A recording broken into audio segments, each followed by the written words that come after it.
Hi, my name is Dr. Amena Johnson. I'm the Associate Director of the LGBTQ Resource Center at Georgetown University.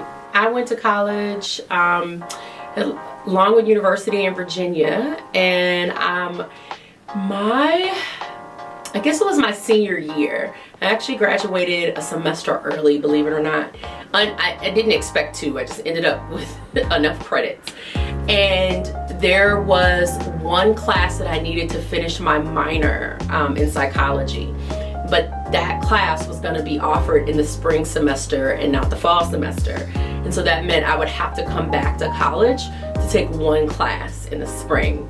And my advisor at the time, I remember her name was Nancy Haga, she said to me, she said, oh no, we're not gonna make you pay for just to come back to take one class. She's like, that's too much, you could be out, having your career and, living your life, and that's a lot of money. And so I don't know what she did, but somehow she fixed it to where I didn't have to have that class for my minor.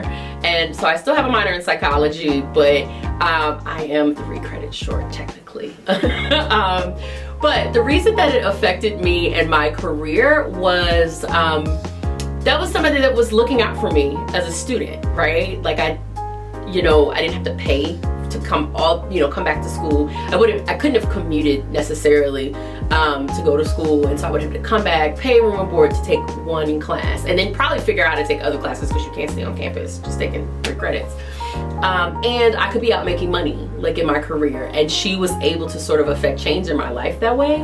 And so, and in student affairs, I want to be that person. No, I can't sign off on y'all taking, getting 3 credits off your major, but I can help students, in that way and impact their lives in that way. And so that's something that has always stuck with me. So I know people always say this, okay, but it really is the students. Like, I think everybody that works in student affairs, students is like the first word in our department.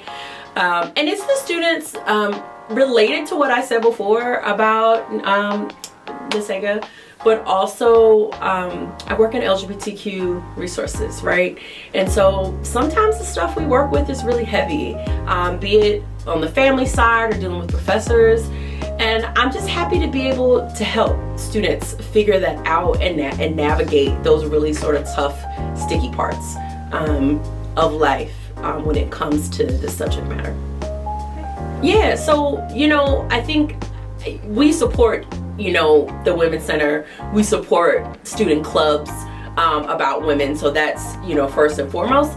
But I also think for me, and one of the things that I want the LGBTQ Center to make sure that we support is trans women, and get the message out there that trans women are women, and that non-binary feminine people also, they might not identify as women, but you can be feminine and be non-binary, and so I think those are the things that we're out there to support in our programs and everything that we do. I think the biggest thing is that you don't have to be LGBTQ to come into the center, to participate in the center programs, to work here. Allies are really important as well.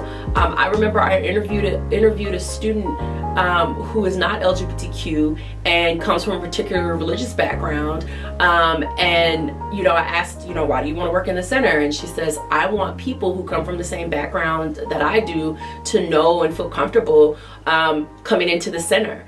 I'm not LGBTQ, but I'm an ally, and I want people to know that, and I want LGBTQ people who might be from this background to know that, at least I accept them and somebody accepts them. And so I think that's the biggest thing. You don't have to be LGBTQ to come here or to work with us. Women's History Month, I think, is a way to show that there are many ways to be a woman, right? Like, there's not just sort of, your typical princess frilly way to be a woman. And that doesn't mean that the opposite of that is to be masculine. It means that women come in all forms, all shapes, all sizes, all colors, all forms of expression. And I think Women's History Month is a way not to, just learn about women in history, but also to learn about the different ways of being a woman and the different ways of expressing that.